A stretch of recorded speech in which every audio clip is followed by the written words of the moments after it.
What I have found is the problem that I was having with the washing machine. We have fixed the water pump, we've cleaned out the drawer, cleaned out the drum, and then we had a problem with water escaping into the drum. I didn't know what the problem was, but identified through a bit of inquiry that it was an inlet valve. We stripped the machine out. I couldn't find the inlet valve, which one was dripping, because I made a mistake of as in emptying the tube that would identify the drip. I should have left the tube full of water, that way they'd only need a few more leaks to get it dripping again. So anyway, I put it all back together, and what we've found out is that this thing is still filling up with water. There we go. That's about 4 hours. My wife did a wash earlier on and she's left it for the rest of the day, and that is what's left there. Now what you see isn't actually what's filling, there's actually more underneath in the pipework, which would always be there apart from that there. Now when we came down this morning, it was lipping just on the edge here. There was a good chance that had we left it for the 4 hours this morning, it would have poured over. So the new part's on its way, and I intend to do that. Probably not today, I'll probably do it tomorrow. And then what I have also discovered is that the valves that you have got a fault with, you could potentially fix them. So there's a guy on YouTube who I found who shows you how to actually fix a leaking valve. Now when I looked at the valve and I took it off and examined it, I didn't think you could separate it into its components, but you can pull it apart, and with a bit of sandpaper, a bit of cleaning, you can smooth down any burred edges that have occurred and potentially fix something that's now cost me £45. So my plan is, when this part comes, at least I've got it as a fail-safe. I'm going to take this valve apart, I'm going to clean it, I'm going to sandpaper down any burrs that might be on it, reinstall it, and then leave it for a day. If you get a big flood in the morning because I've mucked up, well, it's my case of cleaning up. But if not, then I'm going to send the part back and keep my 45 quid. So the new hot water inlet valve arrived for the washing machine, and as you can see, it's filled up with water. So there is a fault. I think it is the hot water one, but we're going to take it apart and see if we can fix it. For the purpose of safety, I've unplugged it. I've turned off the hot water supply to this pipe. This is the one I think is going to be the one that's leaking. So I'm now going to remove the lid and remove the parts on the pipework and take out the valve.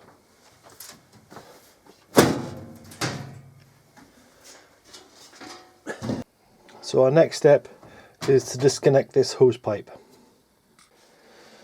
So first of all, we're going to have to take this clip off, take the pipe off, take the valve out, and disconnect the power from the valve to the appliance here.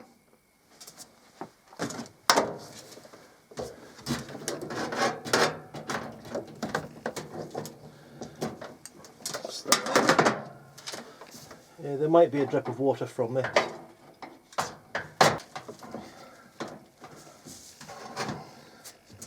Just wedged out there. So at the back here, the motion of the part is an anti-clockwise move to about the 10 o'clock position. There's then two little tabs that you can see on the triangle shape of this. They're two little prongs that stick out the back of the machine. I have to press them out, or press them into the machine, to allow this to turn. So in the back of this valve, we have to push this tab in and this tab in. Once they're clear of the metal frame, we then have to twist this anti-clockwise. So I've come up with a way of doing it at the same time. A pair of needle nose pliers, just locate them into the holes, give them a hard push. Once they're clear, give the valve a small turn. Okay, so that's it turned to allow us to take it out. And here we are. So there's a small electrical connector here. We have to drop that out. Now it's being held in by a little safety tab there, which we push down. You can do that with your thumb and then just lever out the connector. So there we have our valve. Now I'm going to take it across to the bench. My new part's arrived. and we're going to unpack it and see if it's the same. Okay, so here we have the one I've just taken off, and here we have the new one that cost me £45. That was with delivery, and this comes from Whirlpool itself. I also got sent this £75 con from eSpares to spend on wine. However, it's a con, you've got to spend so much money and then you get money off. So that's going in the bin. Right, the old part, so I'm not going to take this off out of the bag, so I might send it back. But basically, it looks very, very, very similar.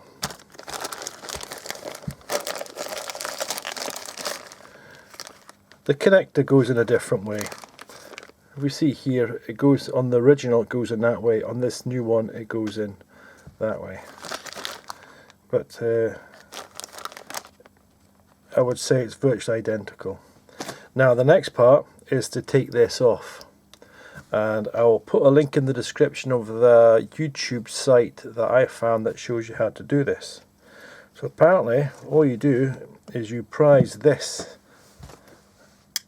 magnetic bit off, and it should just come out, and it is moving.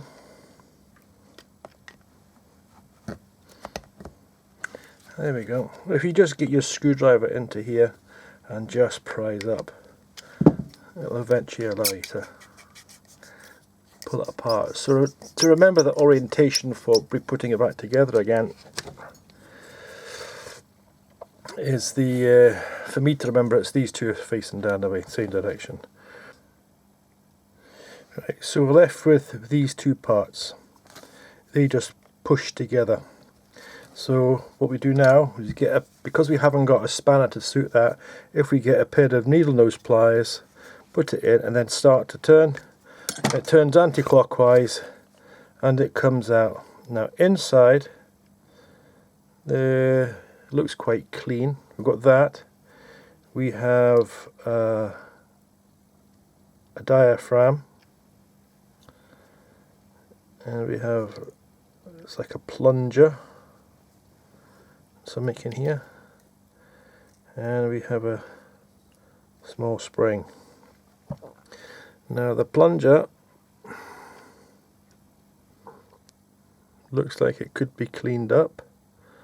There are bits, I don't know if you can see in here, but there's tiny little bits of, well, look at that, see? That means the rubber is wearing away. It's actually breaking down, so much so it's like an ink pen.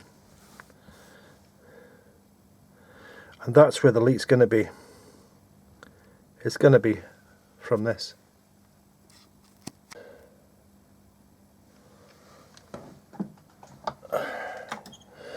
Right, so the way this works apparently is on this diaphragm there's a hole there, there's a hole there, and there's a hole there.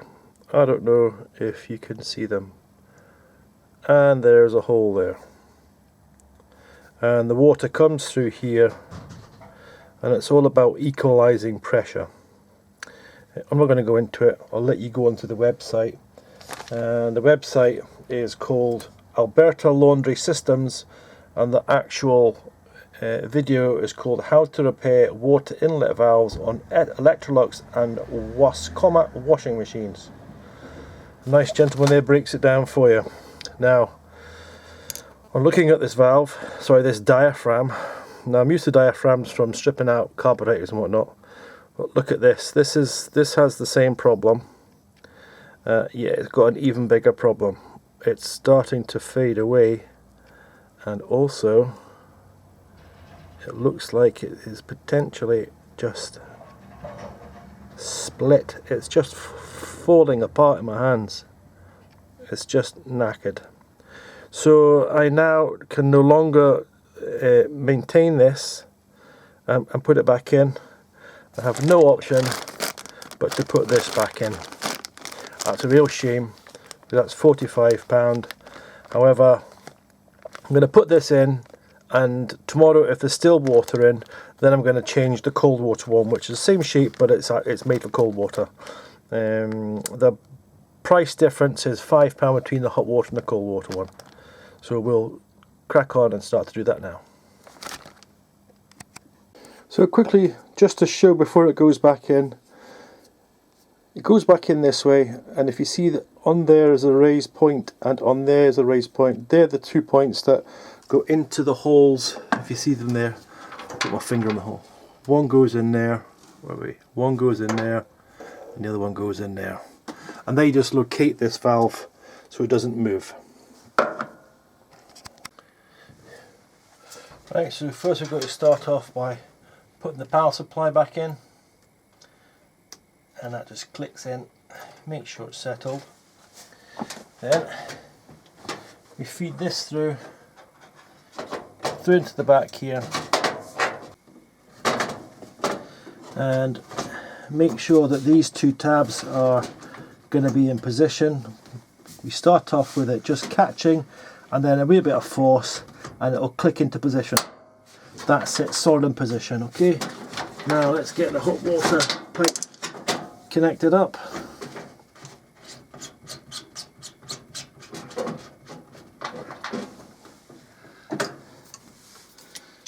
There's a bit of torque on it. These are all plastic joins, so no point going crazy. And then we'll put this back on. It just pops in there. Lastly, we will put the clip back in position.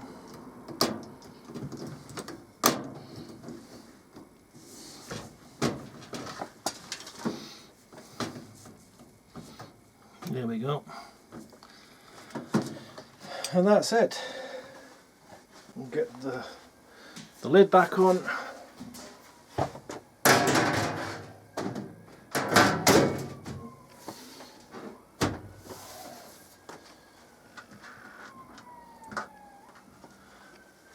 I will screw it up. So that job probably took 10 minutes maximum to do, but with the filming of it, moving around, getting interrupted by my son trying to get to rugby training, it's been about half an hour to do. Really simple, get the correct part and it makes it really easy. It's just unfortunate the old part was no longer serviceable. The diaphragm had torn, so it's a £45 fix for me. What I'm thinking now is just to get the other one done. However, overnight we'll see if this valve leaks. If it does, then it's going to get changed anyway. Hi there, I'm disappointed. The valve issue that I had with the washing machine was supposed to have been fixed. I ordered a part from eSpares for £45 who sent me a brand new hot water valve. I put it in place and within minutes was getting an FH error code message on the machine, which related to a hot water inlet valve issue. Basically there was no hot water coming into the machine. So I decided to bite the bullet and dismantle the brand new valve, knowing full well that would invalidate my warranty. And by doing so I have inhaled the whole value of that cost. I've been in touch with them and I didn't get anywhere. So basically what I did was, this is half of the old valve and half of the new valve. This is the electromagnetic part, which pulls apart from the mechanical side. So this is the bit that wasn't working. What I did was, I did a continuity test on here with a multimeter, which read 0. I then took apart the old one, did a continuity test on that, which gave me a reading of 3.15 or something like that, but I got a reading. So I decided to swap them over, as in putting the old electromagnet on the new mechanical part, put it on, and we've never had an issue. It works. So clearly this new electromagnet part isn't working. So I contacted eSpares, told them my issue, told them that I wasn't looking for a refund, a full refund, because I had a working machine. I explained to them that I knew that the warranty was now invalidated because I'd separated the two parts and was using half and still had the other bit left. But what I did ask was that if they felt that I had a genuine cause of complaint, they might refund me a part of it. I wasn't demanding, I just wanted something back. So of the emails that I got back, it was quite clear that they weren't personal emails to my issue. They were just run-of-the-mill, random cut and paste type emails. The last one I had was them asking me to send the part back and they would do a refund and a test on the part. I again explained to them that I wasn't after a replacement part because we needed a washing machine quickly, and I had separated the two parts and blah blah blah blah, got it all fixed and running. They hadn't understood that, they hadn't taken it in, so I wrote them a heated email and they've apologised saying they can't help me. All I was asking for was if they knew of a manufacturer that separated the two parts and I could buy one or the other, which they don't. So now the end of the story is I have now paid £45 for the electromagnet. This is the working part. Well, actually this is the broken part from the old one, but basically I've separated an old part and a new part together and it's now working. But that was eSpares for you. I have used them for other stuff, they've been very good. This has just been a bad occasion for me, and I will be using them again. I'm not slating them, I'm just saying that this is an issue that I've discovered with them. So we've got a machine working, and I hope what I have explained to you will be useful to you in some way. If not, what more can I do? Thanks very much for listening, and I hope there's no more to this story. I'm going to add this on to the end of the video that I've created, so if you're actually listening to me now, then I know you've got to the end of the whole video that I've put out there. Thanks very much. Have a nice day.